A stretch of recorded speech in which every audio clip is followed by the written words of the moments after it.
Hey, are you a business owner, entrepreneur, or professional? If so, we want you to apply to be a featured guest on our show.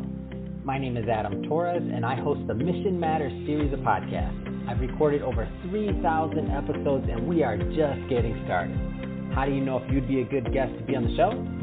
Well, only one way to find out, and that's to apply, but I'm going to let you in on a little secret. We want guests that have a story to tell, guests with a brand, a product, or a service that can benefit my audience of listeners. If this sounds like you, go to missionmatters.com and click on Be Our Guest to apply. I'd love to talk to you and get to know more about your story. Again, head on over to missionmatters.com and click on Be Our Guest to apply. All right, now let's get into the show. Our company is called Mission Matters. We're a multimedia platform focused on highlighting entrepreneurs, executives, business owners, really sharing their mission and purpose in regards to what they're doing. And part of what we put together is through our media, we have a whole podcast division in our company.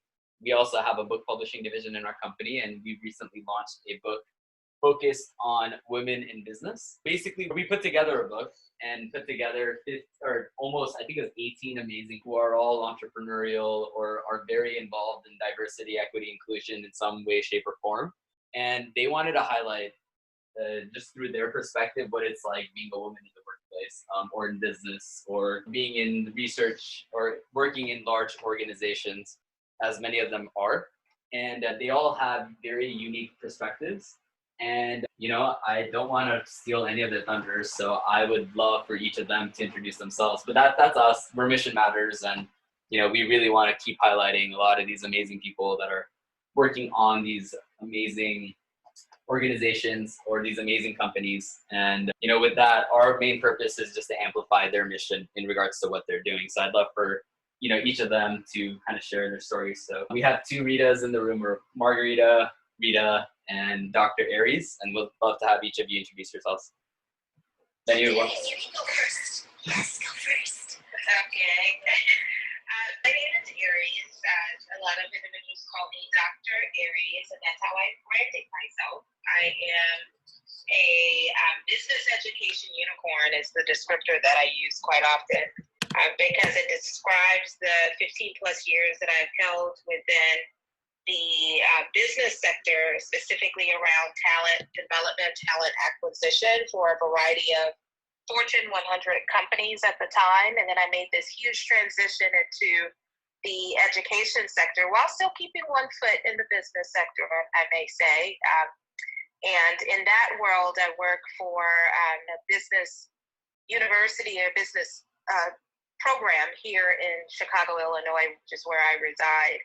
I have a business that is called Workforce EQI, capital EQI.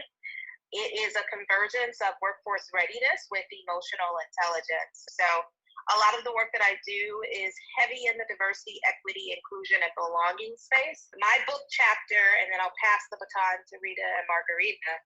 My book chapter is chapter 1 in the Mission Matters saga, and it's entitled Emotionally Intelligent Wonder Women. By the way, that is I'm a beyond fanatic, and I wasn't too happy about the iteration that came out as of late, but that's a whole nother story. It's the Emotionally Intelligent Wonder Women. Behold our shero leadership powers at work. So I'm very excited to have that chapter featured amongst the other dynamic team leaders. So I'll pass the baton to Rita or Margarita. Hey, that was an amazing intro, Aries. That's a right. Yeah. I have to agree. I'm like, dang, Aries. Whoa.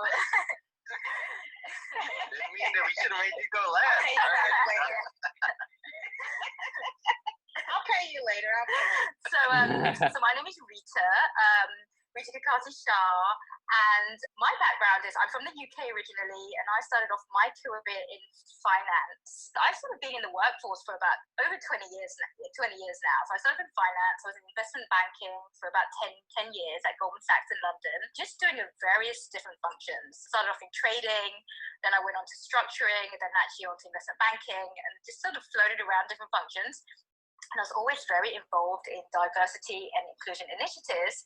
And this is coming from the early 2000s, where the terms weren't even used as diversity and inclusion. These are just sort of areas I naturally fell into, just by course of just being a woman of color on the trading floor. And there weren't many people that looked like me around at the time. And that's how that came about. I then transitioned careers into the pharmaceutical and healthcare industry. And I was in business development, so I got to travel lots of places around the world, really. And that eventually brought me to New York, which is where I'm now. And then I had 2 small children. So I took about 3.5, almost 4 years off to raise them. And I've got to tell you, out of all the jobs I've ever done, and I thought investment banking was tough, sometimes working 24/7, or, just crossing multiple time zones was tough in the pharmaceutical industry. That was nothing compared to being a full-time parent, especially a mother. I mean, oh my goodness, I was like 24/7, and then some. You can never take a sleep day. You're always on it. You always just have to be in control, and you're just balancing so much all the time. And that just taught me so much. Really, ultimately, that's what planted the seeds for starting my company, UMA, which is really an empowerment platform for women and minorities to gain confidence, to find their inner voice, to build up on communication skills, to sort of further themselves in whatever stage of life they're in, whether it's returning to the workforce, whether they're already in the workforce, whether they're already an executive and they're looking to sort of break through that proverbial glass ceiling. So the chapter in my book is actually entitled Differences, Diversity and Decency. And it's really an amalgamation of just different parts of my life, really. The differences because when I was growing up, I was different from my circle of where I grew up in so many different ways, whether it was just, being a brown girl in a very white neighborhood or being the only woman on the trading floor, whatever it was. There were so many different differences I encountered. And then come the diversity bit of sort of really thinking and knowing that, wow, when we kind of come together and bring people from different backgrounds together, you perform so much better, and it feels such a nice place to be and to work. And then the decency comes in, because obviously we've a lot of people now, we've heard of IQ, intelligence quotient, EQ, emotional quotient, but then there's like a missing part of the puzzle. A lot of it is things that you have naturally, a lot of it you can learn, but there's a missing piece, which is how are you as a decent leader? How do you really have the wants and the aims to want to really do good by others? And that's really what my chapter is focused on, sort of how can you be a decent leader in the workplace and to further yourself. So that's sort of a snapshot on my chapter. And now I'm going to pass the baton to the other Rita, Margarita. My name is Marguerita Cheng. And you guys can call me Rita. There's another Rita here, and I'm so excited because I don't want to be the only Rita, but for purposes of today, I am Margarita. Excited to be part of this project. So I am the founder of Blue Ocean Global Wealth, but why this project? I am very passionate about helping change the face of wealth and engaging in conversations, particularly the 4 C's: clarity, confidence, control, and then courage. I think it's so important, everyone is talking about diversity and inclusion, but then there's also equity and representation. And some of the things I've talked about in my chapter are being confident and being empathetic and finding your own style. I feel that particularly as we're talking about wealth, I didn't see a lot of people like me. I didn't necessarily let that bother me, but I decided that I was going to do my part to be a champion for making wealth management, financial planning accessible and relatable. I want to make sure that I save time for others, but I started my firm when my children were 3 and 6 months, and now that 3-year-old is 24, and the 6-month-old is now 22, and then there's a third one who's 15. So I'm definitely passionate about learning and being the best I can be for my family, my friends, and my clients. now that all the authors that have participated in this have kind of had a chance to digest the book and just read some of the other authors' work in there, I mean, what kind of like takeaways or things did you find interesting in this? Let's just leave it very wide open just to get us kicked off.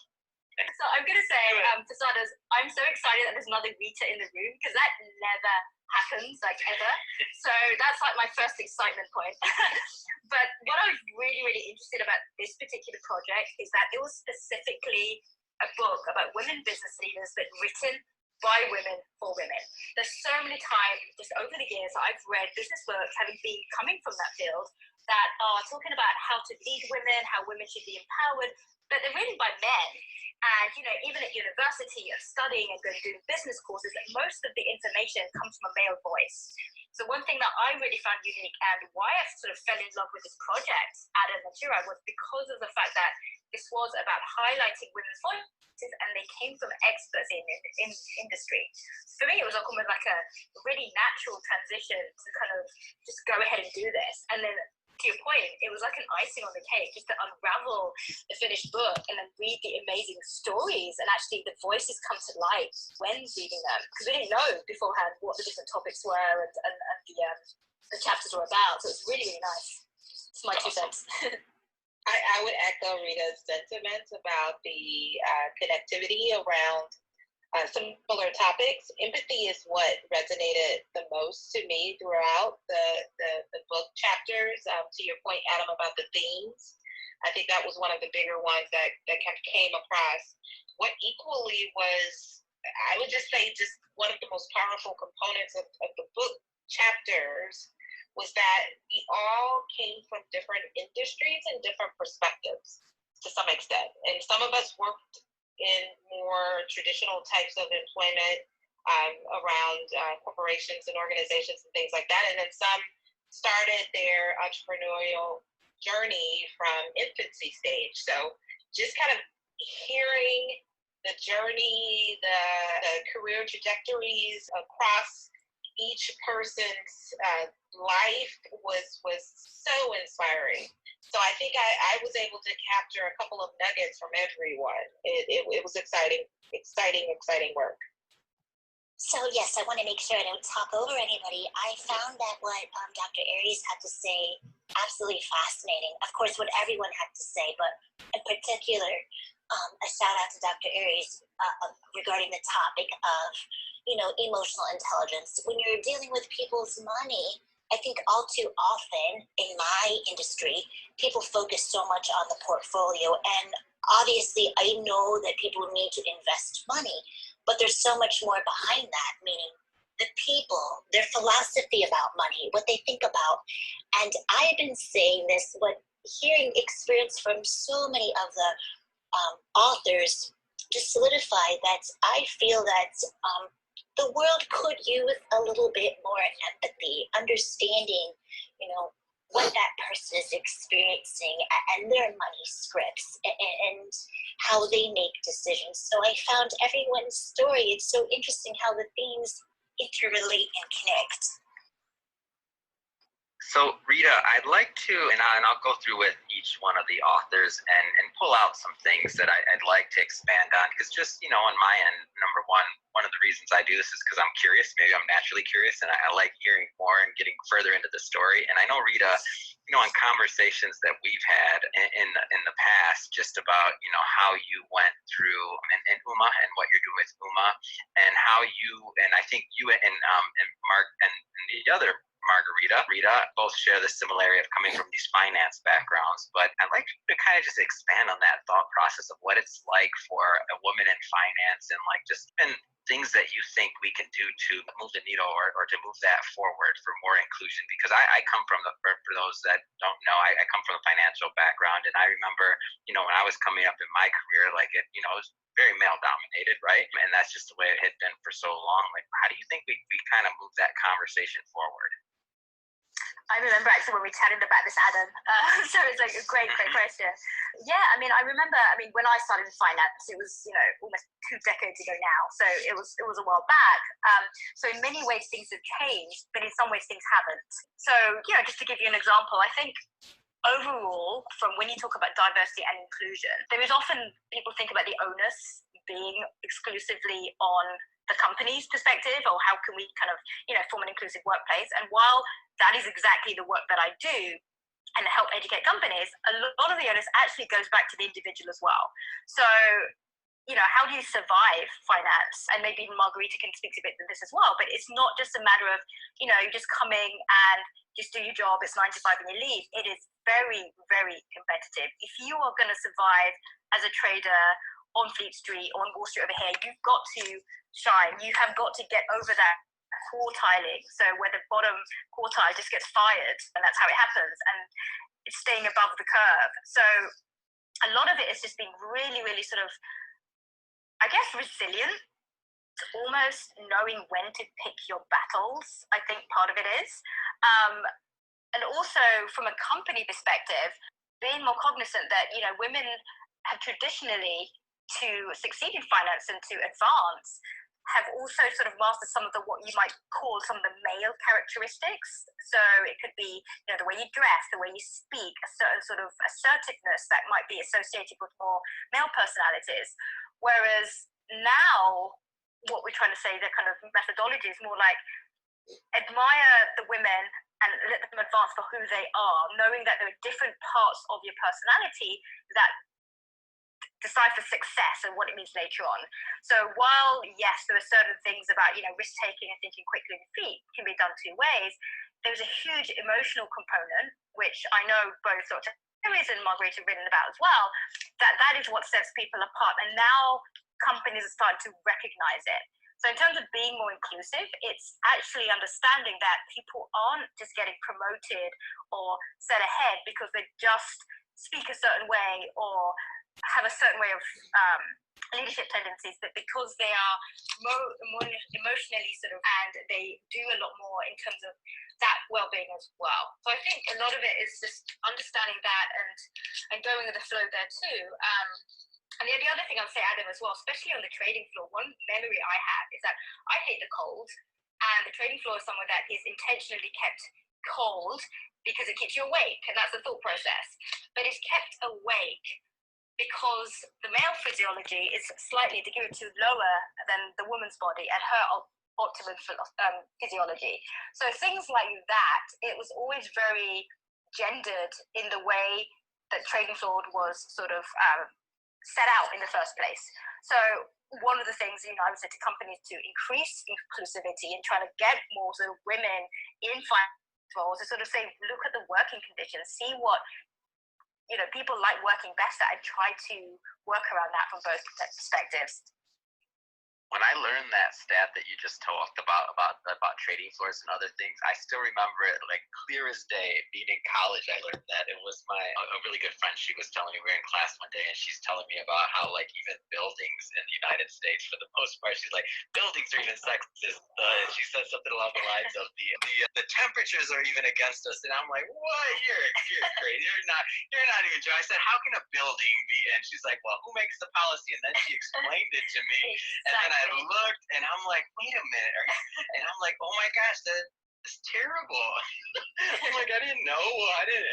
And she's like, how do we change this? And I'm like, how do you change the temperature in a building? I don't know. You put the thermostat up, but I'm laughing, and obviously, and I'm saying it in a lighthearted manner. I know it's a serious thing, but I couldn't even believe that it was that systematized. Yep. Like to where we, and most people don't know that. Yeah, even on top of that, like even the doors of most hotels, they're designed by men, hence they're typically a little more heavier than they're supposed to be. And it's just, it shows you, like, even from a design perspective, even like the smallest things like opening a door, it was designed for the average male, the white male, to open the door. Wow. And there's a lot of symbolism in what you just said. The white male to open the door. Whoa. Let's just sit in that for a minute. Like just even having that statement alone is representative of our current climate and or even past climate, quite frankly, but even more importantly, based on what's happening in our world, our current climate. If I could just jump in really, really quickly and give a shout out to a couple of folks that I see that are on the line, Linda and Cami and Rashawn, sorry, these are people who I know personally. So just want to give them a quick shout out. Sorry, Margarita. Go for it. Oh, no problem. So one of the things, I love the question. And one of the things I was going to say is I think my experience is more in wealth management as opposed to trading. But I think that I'm saying we because we're in the profession of financial services. And for purposes of answering this question, I'm going to put financial services in this big category, if that's okay. I think one of the things that's really important for us all to recognize is perhaps the way we entered the profession may be different from predecessors or peers. So it first starts, I've had people say to me, they're like, Margarita, where do I find someone like you? And I'm like, well, what do you mean? They're like, where do I, women, moms, CFPs of diverse backgrounds? I can't find anybody. And you know what? They're not being ignorant, but they're right. They're not finding anybody because they're looking in the same places. So I think it's really important if we're going to make progress in the area of having our workforce, our team look more like the population in America, we have to understand that our future team members may not enter the profession the same way, and they're going to have different networks. So that's first. Second, in the past, people have said, you enter this business by making a list of who you know, friends and family. And if you come from communities where perhaps these conversations didn't take place, or there's been distrust for whatever reason, those are barriers and hurdles that people have to overcome. So how we handle that is, I'm not an expert in diversity, equity, inclusion, and representation, but I know it's important to really take the time to look outside those networks. And then when you even think about marketing intentionally sexist or racist, but if you wanted to do a golf event, you can get that approved. But let's say you wanted to have a spa event, all of a sudden that wouldn't be approved. So it's just really looking at the policies that you have. It does not mean that playing golf is bad. That's not what I'm saying. But just these policies. And the last thing I'll say about this is it's important to recognize that we're not saying that men are bad financial advisors. This is what we're saying, but we need more women. We need more people of diverse background, because that's diversity, not just gender, race, ethnicity, but the diversity of experience and thoughts is very important for helping identify different ways to solve challenges and problems. So this is a topic that's really important to me personally, because the numbers really haven't gotten much better. I think people are doing a good job with recruitment, but they're not necessarily retaining people.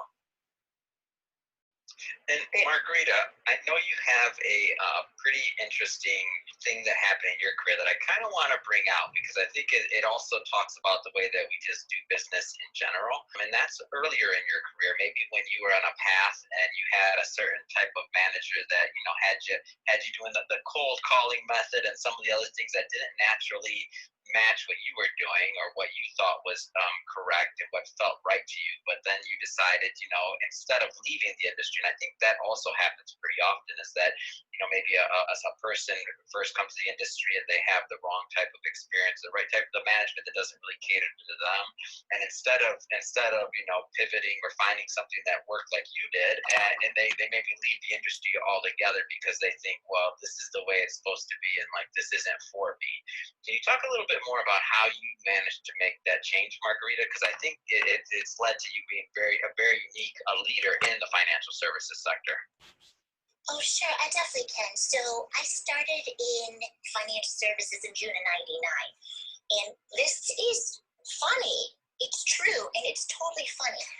So my manager said, hey, Rita, I need you to make a list of who you know, and you got to make these calls.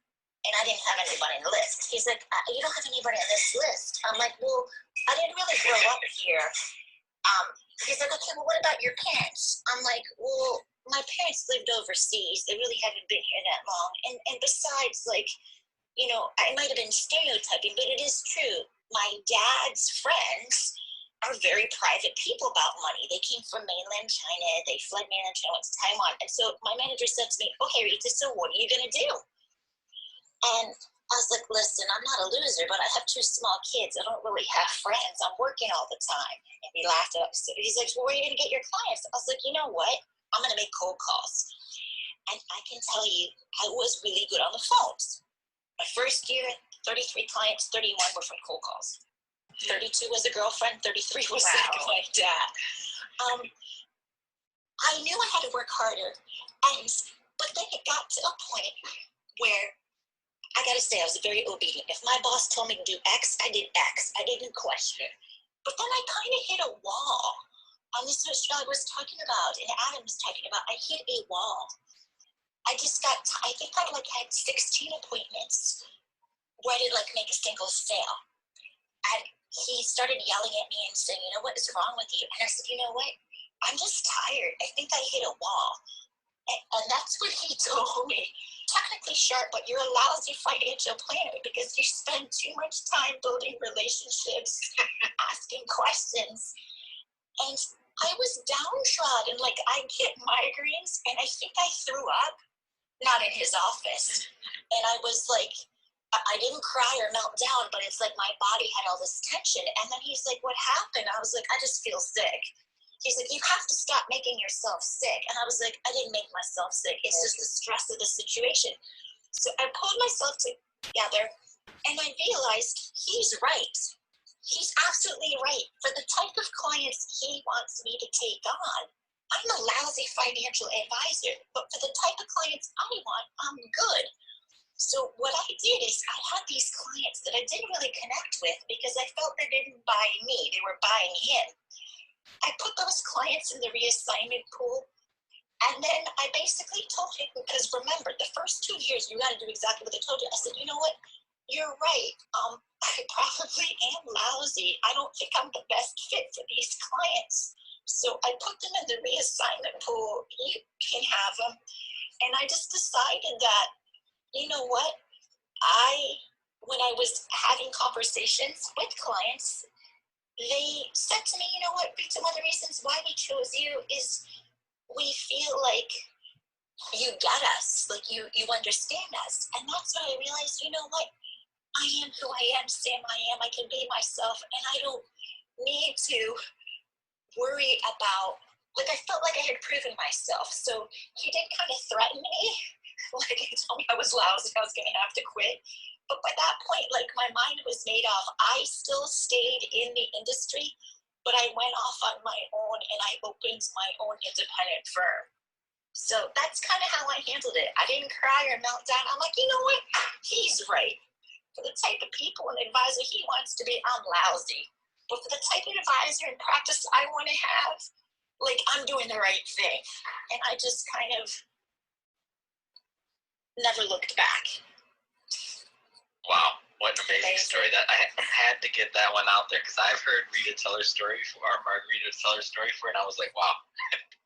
What I mean by naive, I mean, I told myself that this is funny, like before every phone session, I don't know that I really liked making phone calls, but I'm incredibly disciplined and I can force myself to do stuff that I don't want to do because I knew the more calls I made today would mean the less I'd have to make in the future. Before every phone session, I'd walk to Starbucks and I'd get an iced mocha with whipped cream. So you got the sugar and the caffeine and the fat. But you know what? It's okay. It's all good. Like I hit the phones hard and I had a lot of energy when I spoke. And I think people knew that, like, I genuinely cared and I had positive energy in my voice, and so they wanted to talk to me. Like, I wasn't like a jerk on the phone. I was just upbeat and friendly. So yeah, that's how but you're 100% correct. Had I not had the courage to recognize, I probably would have left the profession. Yeah, I will. Dr. Aries, I want to get into this. I want to get into this concept of shiro powers. I mean, come on, tell me about these shiro powers, because I love this in your chapter. It's so much fun. And when I read it the first time, like the first draft before being edited, I'm like, oh my gosh, we get to, first off, we get to publish the word shiro. First off, thank you for that. Tell us a little bit more about these shiro powers, please. Sure. I'll say one thing, just to acknowledge Margarita's story first, though. I think that there's an opportunity for us to really sit in the notion of valuing an individual's authenticity in how they show up in a place of work. And I believe there's a very distinct difference between diversity and inclusion. And I only pause on those words because sometimes we merge them together, assuming that they are the same word. And just to be able to share your story, Margarita, and Rita for that matter, and all of the other ladies in the book, it shows that we are coming into these environments. And I also, by the way, came from a Big Four financial services firm as well. We're coming into these environments with the expectation of us to merge into what they want us to be. And quite frankly, some of us, if you add the layer of us being a woman, and then you add that another layer of being a person of color, in my case, a Black woman, there's a need, there's even more of a battle to bring your authentic self. You have to show up in some cases as a representation of who you are. So to kind of back into your question, Adam, the hero of the book in terms of the terminology was about us having to almost put on this cape, armor, just to show up and do some of the most basic things that our male counterparts are given in a lot of instances. So a part of the reason that I chose to write it was to draw upon my own personal experiences in all of the sectors that I mentioned before, but equally I have, for those who don't have the book, I would highly encourage that you purchase it. It is on Amazon.com, but that I took the time to actually interview or have dialogue with some of the people that I considered heroes, friends, colleagues, people that were a part of my institutional agency, and I captured their experiences on top of my own. So it wasn't just from my lens. So people knew that these stories were genuine. These are real examples of what people are experiencing. But not just the examples, but on top of that, what are some solutions? So we talked about the problem, but how can we support those that are experiencing these challenges? How do you provide or build those that try for those that may be the only one walking in the door of a male-dominated field? How do you build a sense of self-awareness so that you're not characterized as being, quote-unquote, the angry Black woman versus someone who's passionate about a particular topic? How do you regulate your emotions so that if you show up in a room, you're able to have a conversation, albeit maybe you're the only woman in the entire room, but you can speak authoritatively where it doesn't come across as if you're yelling or arguing with the person in the room. And I'm mentioning, by the way, some of the 4 quadrants of emotional intelligence, which is self-awareness, self-management, social awareness, and relationship management. And each one of those quadrants, I kind of mentioned a superpower accordingly, like whirling our, I don't have the book in front of me right now, but whirling our lasso. I have it in front of me, and let me read this real quick, because I have to, because the way that you wrote this too, just the prose was it's just so good. So reflections of a Wonder Woman, armed with an invisible plane, a lasso, magical bracelets, and a shield. How will you use your emotional intelligence as protection against inner saboteurs? Describe your current/future work tribe. How will you employ the tribe support during your professional journey? I was like, when I read that, I was like, wow, that's good. I wish I could write like that. Good job, Dr. Aries. Thank you. But that's it in a nutshell. I even came up with a couple of acronyms that helped me to really survive in this space. I call it the BOOM, BOOM, the boom in business. And I say EQ creates a boom in business. It's important because it allows belonging, opportunity, openness and measurements, clear measurements that are data driven. So being able again to draw from those areas that I think are critical for success in the business sector is unbelievable. Again, I'll just pause there and give some breathing room for someone else to jump in. Dr. Aries, your book on Amazon, right? This is our book on Amazon. Boom. Okay. Boom is maybe my second book, Adam. That's right. I wasn't sure that was another book, right? Boom. No, that's I can just see the visual. Yes. No pressure, Dr. Aries, but you know it's coming. Margarita said she was good on the phone. See, this is like her platform. We're gonna be getting notifications from the Clubhouse app. Like, what? Margarita's got another room? Like what?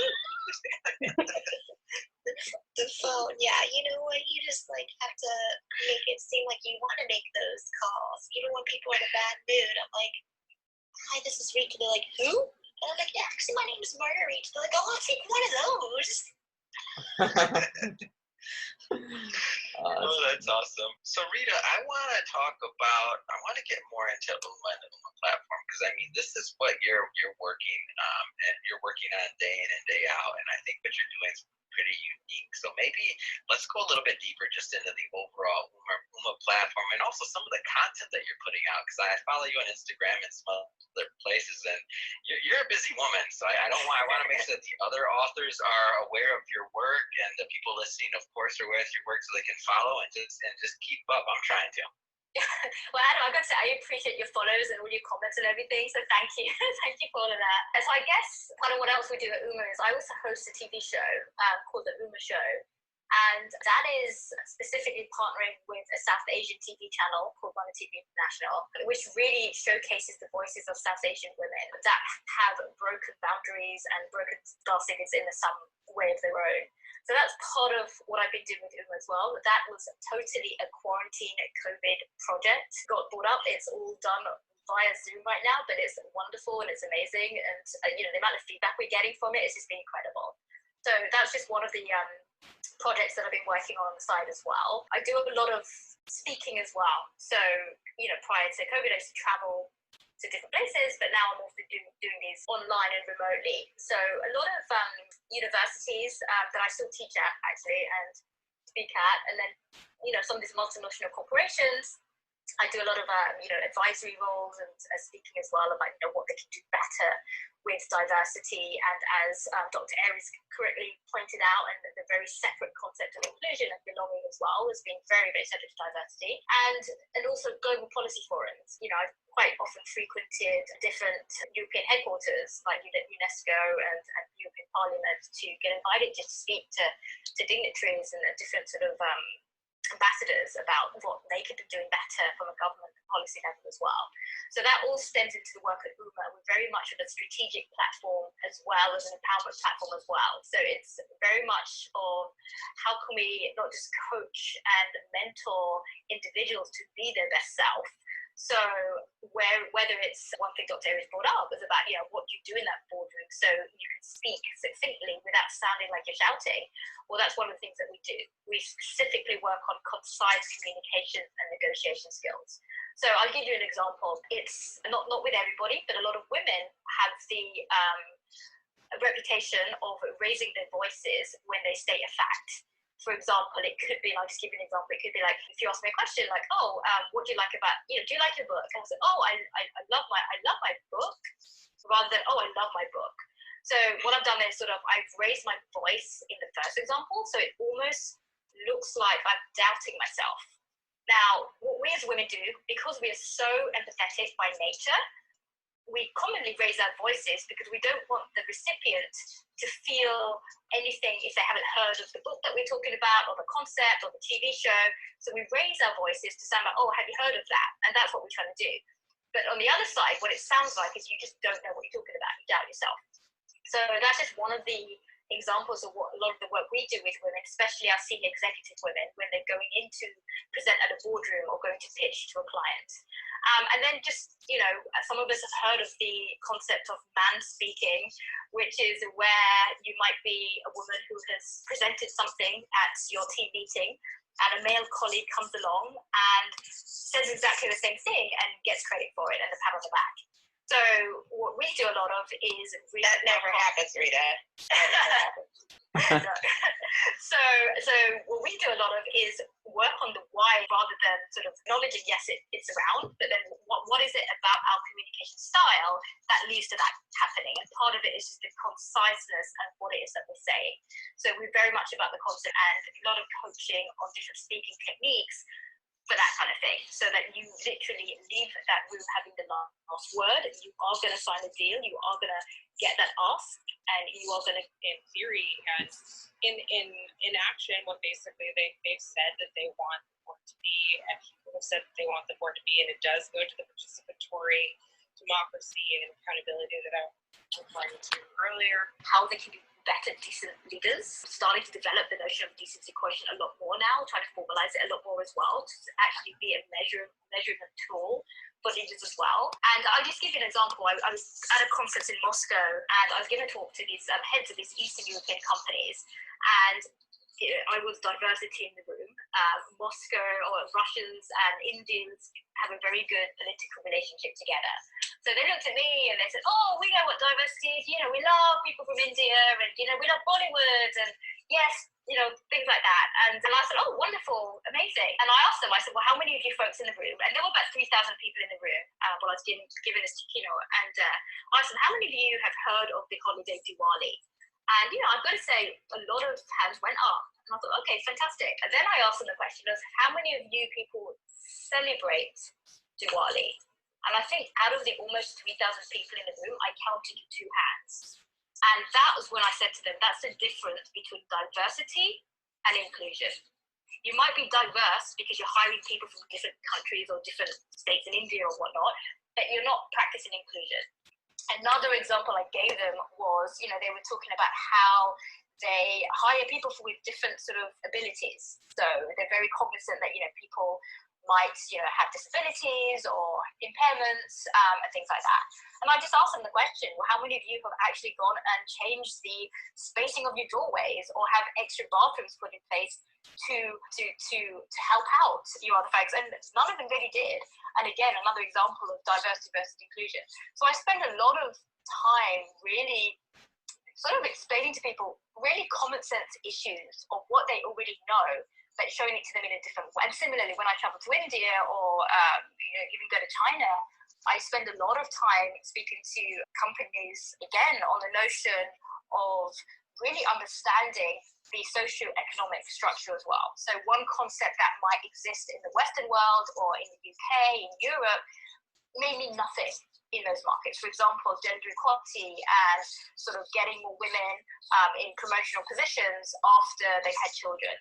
Well, in countries, and I'll give you India as an example, a lot of people live in joint families. So they can't do that. They come home, and regardless of how forward-thinking and modern, quote-unquote, their families might be, there is still the expectation that if you are a woman and you're coming home, and even if it's 10 p.m. at night, you still have to make sure that your in-laws are fed, and if you have children, that they have been educated or taken care of. So there's things like that. There's a very different sort of patriarchal system there that I spend a lot of time speaking with different sort of policy forums as well. So I hope that answers your question somewhat, Adam, but it's a lot. It takes me all day. It's not even a full-time job. It's all full-time and more to really do these very different nuggets, because I'm just so passionate about sort of changing the narrative of what's going on in gender and race equality. And it's, from my perspective, it's not just where I live in New York. It's not just the US. This is a global issue. It's different globally. And I want to make sure that I not only educated in that, but I help others get educated in that too. Yeah, and in your show overall, so like as you were talking about the specific challenges of Southeast and Eastern Asian women, can you give us just like a flavor, like a story or something, just to kind of wrap? Because I think the content itself, so I I've obviously seen the posts and things that you do around it, but I want everybody who hasn't maybe had a chance to check it out yet to get a flavor for some of the stories that have come out from this. Because in my end, like we obviously produce a lot of content over here, and I think a lot of the way that Chirag and I feel about this is really like we're just documenting history, and we're documenting stories, and we're making sure that the stories that we feel appropriate are told. And I see a lot of similarities in what you're doing. Can you maybe share a story or just something that stands out to you on that whole process and what you've done so far? Yeah, I mean, I think from the ownership perspective, one of the reasons we're doing that is because traditionally in South Asian homes, if I go and meet a South Asian kind of girlfriend for coffee or something, we can chat about everything under the sun. We can complain about things, we talk about issues, we talk about real life issues. But the minute you tell her, okay, can I just film you or put you on camera to actually say that, because so many voices out there want to hear that, they buckle up. And a lot of it is because, what if, my family listening, community members, there's a lot about what other people think about you and how you're perceived from the outside world. So people just buckle up. And the aim of the show was to do the opposite of that and to fight against that grain. So the whole point of this is to not just sort of build up and showcase these incredibly talented women, but actually talk about their hardships, their issues that they've gone through, what it is to get to where they are. Because to be a role model, people forget. Sometimes they look at these folks who are accomplished and they just see them as having like celebrity status, as though almost like things were laid out for them and they were just given this path and they got it. But when they actually hear their stories, they think, wow, they've gone through what I'm going through and then some, but look what they've done to get over it. And I'll just give you an example. So one of my guests recently was Neha Uberoi. She's a Wimbledon tennis player and South Asian heritage. And, she was studying a master's and bringing up her two children at the same time. And a lot of people, we had guests kind of asking into that must be so, so tough for you. How did you do it? And she said, you know what, compared to at the age of 13, training for Wimbledon and the US Open and all of the hundreds of other tennis matches she was doing, because that is a walk in the park. And it was like, wow. And that's because you don't see what happens on the other side. It's that mentality, that sportsman mentality, that fighting spirit, that not giving up, constantly being pushed to your limit and having to study at the same time. So she was really giving these examples of, and having body images. For example, she coming from an Indian background, whereas, when you go play tennis or whatever, you are dressed a certain way and you build muscles a certain way. Her family members, they wouldn't understand, and they would sort of see her at the age of 13 and make comments to her about, if you're becoming muscly, that who's going to marry you, or I don't know about that, and if you're out in the sun, you're going to get too dark, and things like that. These are very, very sort of concepts that come up and still to this very day. So she had to push past that, but then it got to a certain stage where she heard so much of it, she developed an eating disorder. And that is something nobody knew about other than some of her colleagues in tennis, and she came out with it on camera, live on air for the very first time. And it was moments like that, Adam, that define what the Uma show is about. It sort of gives you the platform to not just get out of your comfort zone, but feel so comfortable and empowering to share that you're sharing these stories that make a difference. And so many people wrote in, so many little girls and women wrote in after that and said, oh my goodness, I wanted to be a sportsman, I can't do it, and this is what's happening. And it helps them to find out how to stand up to their societies and their communities and to their parents. And that was just one example, but one I wanted to bring out because it has so many different facets to it. Can I throw a theory at you, Rita? It's called observational learning, and it really speaks to what you just said. It's people are able to be what they cannot see.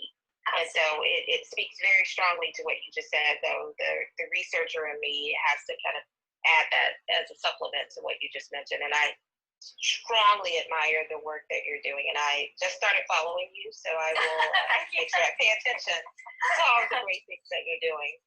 I appreciate it. But you're right, and that was why, when you see a role model, for you to actually want to be and follow in their footsteps, you need to feel like you can be. And to your point, Aries, if you can't see it, you can't be it. And that's exactly what this is about, just trying to bring out those voices. Wow. So, and I was just just leaving a little bit of space there if anybody else wanted to chime in. This is a group talk. This is just to be clear on this one. Just throwing that out there for everybody. So something that I noticed, and this was one of Chirag and I have had conversations about this, and it was one of the most interesting things for me, just as a man, like obviously not, and when we put together this project, and as I mentioned in the beginning of this, of our little chat today, all of the authors chose their topics independently. Nobody talked with each other, decided how they were going to plan it out. Like we planned it with them, but didn't converse with each other. And so one of the themes, as I mentioned before, was the idea of emotional intelligence and what that was, and obviously that's a positive. One of the things that was just like, I had to take a step back myself, and I was just like, whoa, I didn't really know that this wasn't an issue. But then as I learned more and I saw that, 3 different authors wrote about this independently, and I don't expect anybody to catch this on first glance. Again, as an editor, I'm reading every line over and over. I assure you I've read the book more than anyone else, other than maybe our amazing managing editor, Jessica Schwartz.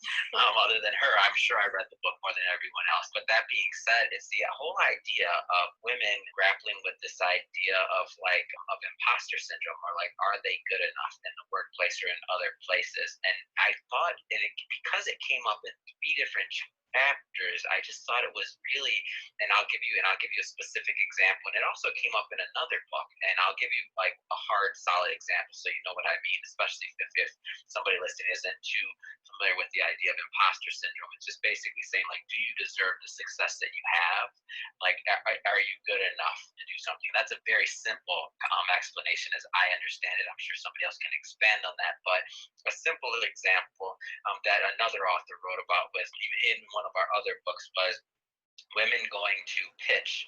So they're going to pitch venture capital, like they want to raise capital for their business concept. So when they're in front of the venture capitalist, and the venture capitalist asks them a question, and they're not like 100%, like that part of it isn't figured out in their business. They may say something along the lines of, well, we're still working on that part. Like, they're very honest and very upfront and very forward. So a common response that they would get, from a venture capitalist might be something along the lines of, okay, well, this is great, but you're not ready yet. So that's that whole thing, you're not ready yet, it's a theme that happens over and over again. Whereas a male in that exact same scenario might brush the question off. Like, they might say, yeah, that's not a big deal, and just keep going. And just keep going. And based off of doing that, they'd have a different reception from the venture capitalist. And this happens like over and over and over again. And so when I read the book and I saw this happen in different chapters, again, what makes it significant in my mind is it's completely independent, and it's not, and it's saying that these happen normally in pivotal points in their career, where they had this moment of reflection. And if you think about it, our chapters are 2,000 words, right? So they're 2,000 words. So when we do that intentionally, so someone has to really get their message like really clear and really honed in, so that we get a really nice piece of content there. So we do that intentionally. And so the fact that 3 different authors mentioned that independently, it was like, wow, that hit me. I'm like, wow, so anything you could write, like, that's a very pivotal thing. So, I mean, I'll just open it up for comment. I'm not leading that question anyway. I'm just bringing that out as something that I noticed. If somebody maybe wants to add to that, or like see how that worked in their life, I'm just throwing it out there. So that's actually a topic that I actually do a lot of speaking on, Adam. So Harvard Business Review actually did this research quite a few years ago now, that showed that if you're applying for a job, women will check 100% of those boxes before actually applying for a job, but men will check 60% of those boxes before applying. And that in itself goes to show you that they think, oh, I can do most of that, I'm just going to go ahead. With the women being perfectionists by nature, how we are, a lot of it will check everything to just make sure we over prepare to make sure we prepare for that. And that's in a way sort of stemmed into a little bit of the confidence, a little bit of the imposter syndrome that you've mentioned. So when we go and prepare for a pitch or a year-end review, for example, when you're trying to negotiate your salary or something, quite often when a woman does it traditionally, it will get turned down versus when a guy does it and it's going to get approved. And there's a different approach to why that is. So women typically We will go into a lot of detail. Remember that checking 100% of boxes to really talk about everything that we've fulfilled and done in the year, in the past. That's what we think we need to get a salary raise.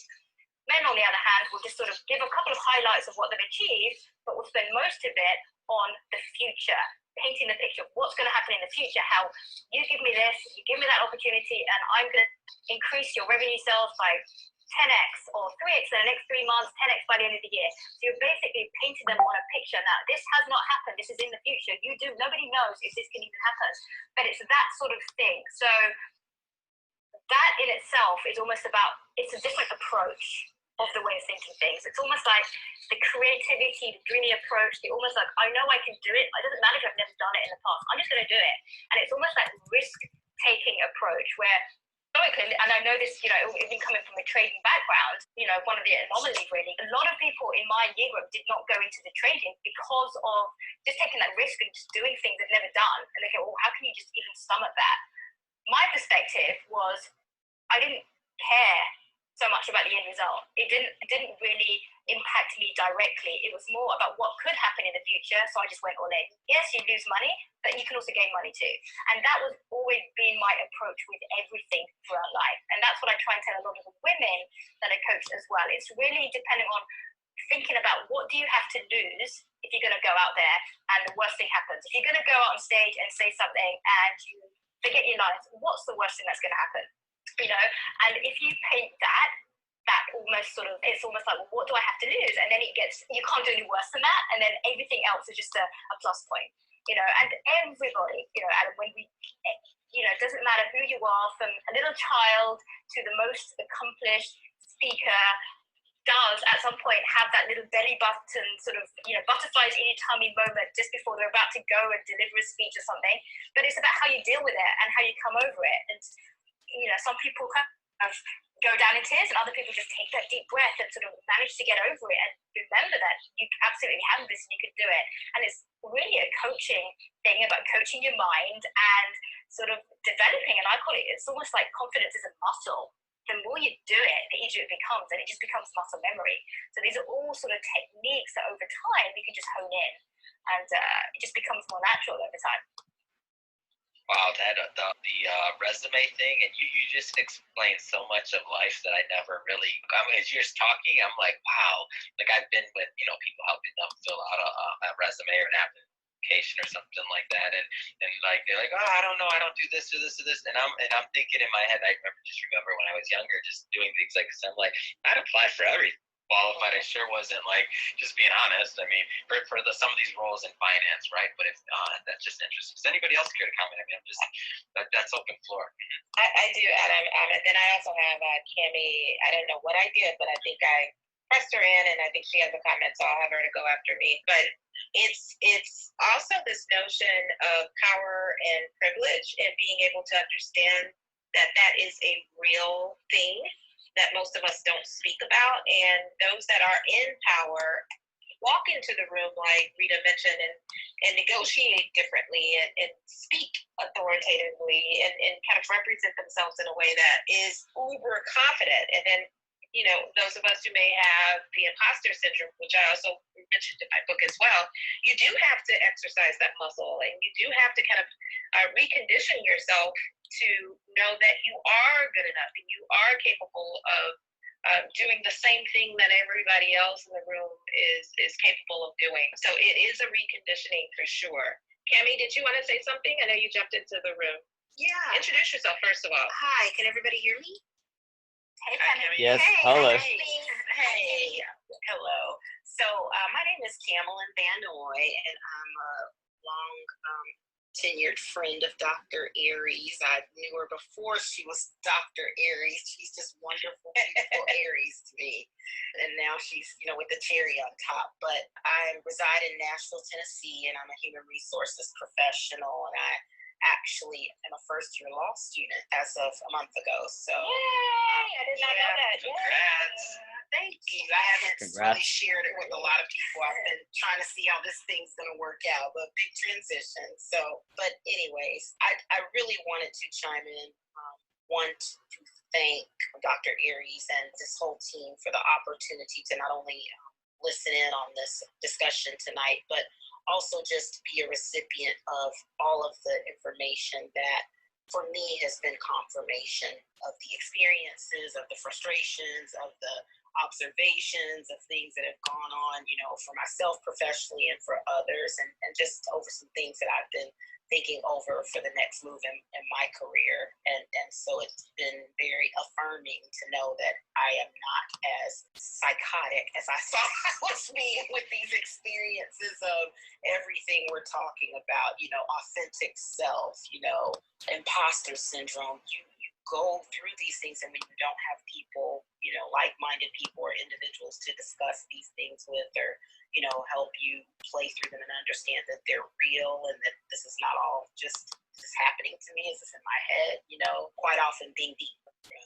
only female, only person of color, only person within that age demographic, whether it be older or younger at this point, in my career. There's a lot of different things that occur that you just really become kind of unsure of, is this really happening? Because this wasn't the way I played it out or the way it should have occurred. But, that's a whole entire different conversation. I just really appreciate and feel that this is a very valuable topic, discussion, and I definitely will be purchasing them. Outside of that, I just want to give accolades to Dr. Aries and, let her know that I continue to think of her as exceptional and phenomenal. And it is so beautiful to see that she is in the company of 2 other females at least that have joined in on this project.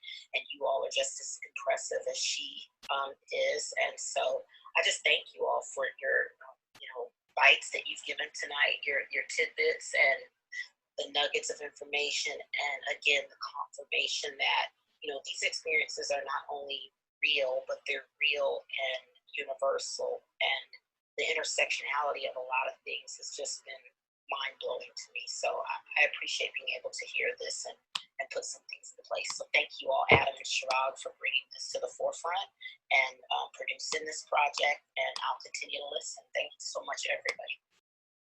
Thank you, Cami. Thank you. I appreciate it. Thank you for listening in. Congrats again on the law school. That's amazing. That's awesome. Thank you. So, thank you very much. Mentioning, and I believe it was you, Rita, who mentioned that, it's not just by the way we present ourselves and the confidence or the way that we just, we speak, like our interpersonal skills. When you say that, it's interesting to me because I can see it like in my career in different things. And, sometimes the people that get ahead, or sometimes the people that, receive the promotion or do these other things are the people that talk maybe confidently or have, or whatever our term is of confidently. By the way, I don't mean that in because I think sometimes we give that there's just different ways of communicating, right? So we give that possibly that stereotypical way of confidence a little bit too much credit, but I can say that sometimes the loudest voice in the group will say it like that way. Gets the most attention, and then gets the promotion or gets other things there. And my personal challenge has been to not cut people off as much, to listen more, to like how do we cultivate that idea of listening and just interacting with other individuals that maybe communicate, and this doesn't even have to be just gender. I mean, culturally different cultures communicate differently. And now that we're in this whole Zoom environment or this virtual environment, if you will, I find myself day to day speaking to many more cultures, around the world, and just different mannerisms that I'm not always accustomed to. Like, what does everybody think we can do to be better attuned, just overall, to working with people and in developing these interpersonal skills, whether it's gender, whether it's race, whether it's whatever. I mean, I'd like some tips personally on this, just to be honest, because I fall in that category of the person who maybe talks a little bit too much in certain scenarios, and it's like I should probably be listening. So any advice for me out there? You know what? I think just having remote sessions helps with that a lot. Just being on Zoom, when we have, I've been on so many networking sessions on Zoom now. The difference is, even here tonight, we are all kind of muting ourselves when we're not speaking and someone's speaking. But if you're at a virtual event, quite often people will kind of compete for airspace, or someone cuts someone off, or if you're a bit of more of an introvert, you may not get your voice heard as much. But it doesn't happen as much now, because when you're on Zoom or platforms like this, people take their turn and everyone gets their voice. So when you ask a question, everyone gets sort of more equal airspace. And I think I certainly, since I've known you, Adam, for the last few months, I certainly haven't seen that fully and whatnot. So I think you're doing a great job with that. So I think, it's just the ability to listen and understand somebody else's viewpoint first makes your level of understanding so much better.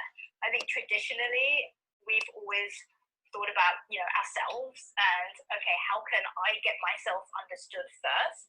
But I think you will get yourself understood better if you take the time first to listen to others and understand where they're coming from. So I think if you have that mentality, it would actually put you more at ease of being able to let others go first and say their piece and say their voice. I'd say it's like we talked about confidence and muscle memory. I think the same thing is true here. I think I'm based in Maryland, and the part of Maryland I live is very close to the DC line. And listening, when we listen, we learn, and we learn, we listen. It's like this feedback loop. But listen doesn't necessarily mean that you have to agree with someone, but you make that time for them. So I think you're doing great, Adam. I did want to circle back and say, Rita, the work that you're doing is universal and very important work. And Dr. Aries, everything that you said is so true. When we talked about what's the worst can happen, what you said about privilege and power really resonated with me, because sometimes there are some people who really do want to take a chance, but they are worried because sometimes they're not negative, but if they fail, it almost feels like they have to answer for a whole group of people. And so that's important. But I think about taking chances and what it means to be fearless. Fearless doesn't mean that you don't have any fear, but when fear is present, what steps can you take and what can you do to overcome that? So sometimes I'm scared. Adam knows that I ran a lot. I ran 3 marathons in 3 weeks, and I was scared. I'm like, what if I get sick? Because I have asthma. And I said, you know what? I'm not going to be stupid. I have my inhalers. The worst that can happen is maybe I get tired and I have to walk. But believe it or not, despite all that running, I didn't even have a single blister. That's just a fun, wholesome example. I was scared. I was doing this challenge. What happens, if I can't finish? And I'm like, well, if I start to tire, maybe I won't run as fast, or maybe I'll walk. I'm still going to cross the finish line. So I just wanted to say that traits and skills that we're always developing and refining. Absolutely. And even further, another way to hone in on those skills is there's this term of empathetic listening, and it's an actual term, and it talks about the power of actively listening to someone as they speak. And I'm also a coach at another organization, and a part of the practices that we teach are around this act. But one thing that came up from one video that I saw, and it was about this, I'm trying to pull up the name of the person, that's my hesitation right now. It's after you hear someone speak, the worst thing that you can say, which shows that you're not listening, is say, but at least, or at least you haven't, or at least. It negates, and even the but for that matter, anything like that negates what it is that that person has said, and it shows that you're not really listening actively, because there is a distinction. One way or one exercise that I use quite often within coaching, and it also helps me, is I'll mirror the words of the person that has spoken. I'll ask, so did you say, and I'll just kind of restate it in my own words, not their words, which also shows that I'm listening. So I think those are a couple of tidbits or exercises that I've used that have worked very, very well for me in coaching practices. Well, I just definitely want to build off of a comment that Dr. Aries had made earlier and share. One of the things I've seen in corporate America and learned from, executive leadership coaching is we've got to, I think, get back to helping to instill a culture of accountability and, and not necessarily to pick on or specific to Adam's question about, what he feels, is a area of development for him, but more so along the lines of from an emotional intelligence and emotional quotient standpoint, a lot of people simply don't realize or haven't had the level of exposure or haven't had, the insight to understand, hey, I'm cutting people off, or hey, this is something I'm doing that's obtuse or interruptive or just not appropriate for this or platform right now. And I think when we move back to, developing or instilling that culture of accountability amongst a community or amongst, everybody, where everybody understands and is empowered to say, hey, that's not the appropriate thing to do right here or, at this, moment. I think we've moved from a standpoint of society of everybody feels empowered to do what they want, live how they want, speak how they want. It somewhat becomes interruptive and intersects with other people in the wrong way. And so, one thing that I coached leaders about, and this is a way to do it in a very more receptive way to others, is leaders would say, well, why wasn't I marked or why wasn't I picked for an opportunity, that I really, felt I was ready for? And a lot of times it wasn't around those hard skills, it was more around the soft leadership skills that they weren't demonstrating. And so a lot of the talks we would have would be about what defines you being able to take, the core value or demonstrating the skill of, integrity from, a low level consideration where people really don't think you demonstrate integrity as a leader, to a high level of people feel like you demonstrate integrity at all times. And, it can be more than black and white. It's not a you do or you don't. There are some shades of gray in those type of, values demonstrated. And one of the things I used to express to them is, let's look at it on a scale of you never do it, you sometimes do it, you do it, or not only do you do it all the time, but you set the example and take the time to mentor and coach others on how to do it. That is the mark that I'm, pressing towards with instilling a culture of accountability for people. By demonstrating and being the example of, hey, this is how I behave, but I'm also willing to, pull somebody aside and say, hey, this is not how we do in this, arena, or, have you ever thought about this is maybe not why you're getting the result that you may be pushing for in this, arena or this forum. If we move back to doing that, as well as all of the other suggestions that the panelists have made, I think that, that is going to help us to help people drive towards a different measure of conduct in society, whether it be a Zoom meeting, whether it be, holding the door, or, rudely behaving in public and arguing and putting these things on social media and all the horrifying things that seem to go on in society now that seem to kind of be commonplace and normal. I think we all have to get back to being open to being, coached and critiqued and being the people who can do those things properly as well. That's, I think, what we have right now. Yeah, coaches need coaches. Very well said, Kemi. I have a hard stop, guys, at 9:30. I just want to put that out there. Yeah, definitely. And on our end, really, there's no, this isn't a set schedule or anything. So the whole idea of bringing everybody together was just to, to start the dialogue and to keep it going. And I think, and I'll let Chirag chime in on this one. So Chirag, this was too much fun tonight. What's our plan going forward? Because he's the maestro here. He's the catalyst for all this. He's like, come on, Adam, we got to do this. This is going to be fun.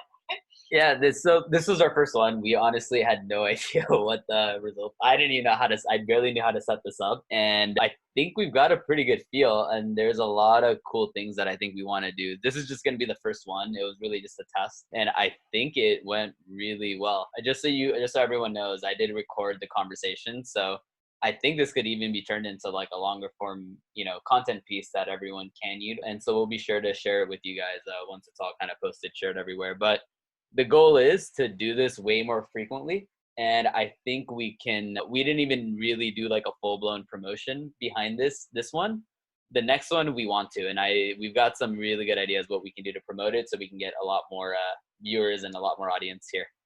So. Well, I mean, at the least we've published over 140 authors. So, I mean, even just to get our, like, we've been always trying to figure out, like, how do we get our authors to talk with each other more and to get to know each other more about each other's stories? Because Chirag and I, we get to know everybody because obviously we have to have the conversations, we publish and do all the, the legwork on the back end of getting the platform up. But the whole idea is, like, how do we get everybody to know each other and to follow each other, and because the stories are amazing, and it's just fun to finally be able to connect everybody. Mm-hmm. Yep. Absolutely. And just to be a part of this sorority/fraternity, Adam and Chirag, it's so huge. It's such a powerful platform. So to the extent that you can move forward in any capacity on this platform or others, I think it would be of huge benefit, because I was hoping that we all had a chance, even as authors, to somehow get together. And I know we started the process, some of the authors, but it never really got off the ground. So a part of the challenge as well is you have those Android people who don't have access. I'm biased. Yeah, that's a momentary thing, and we might just be able to do some more webinar style content pieces, but I think that's something we can kind of figure out. But at least for the time being, I think this is a cool platform to take advantage of, especially because of this whole, I like the whole dinner style format too. This is, it's my first time actually being a part of the whole panel itself and being a speaker moderator, so it's pretty cool to kind of experience this with all of you for the first time. Awesome. Well, this is amazing, and I will definitely help promote any, within my network, any future, talks or panels or dinner, conversations that you have. This was just really awesome tonight, so thank you all. Yeah, no, appreciate it. It was so much fun. Thank you for organizing this, and just so nice to just meet you, other lovely authors, and Cami, you too. Just lovely. Thank you. Thank you so much, and special thanks to Dr. Aries for adding me to Clubhouse, because I'm actually a newbie as well and had to get special dispensation to even come tonight. So thank you. I was like, what do I do with this? I've heard people talking about it, and I felt like such a, out of sync person. I was like, what do I do? And she said, I went in and did everything, and then it said, you are on our waiting list. And I thought, oh boy. But she very graciously got me in. So thank you. I'm so appreciative of you again. Anytime. My pleasure, friend. Awesome. Thank you so much. This was so much fun. My first time in Clubhouse. So thanks so much for setting this up. I look forward to meeting more authors and doing it again. Fireside chat. So take care. Thank you, everyone. Appreciate it. Take care, guys. All right. Bye. Bye-bye.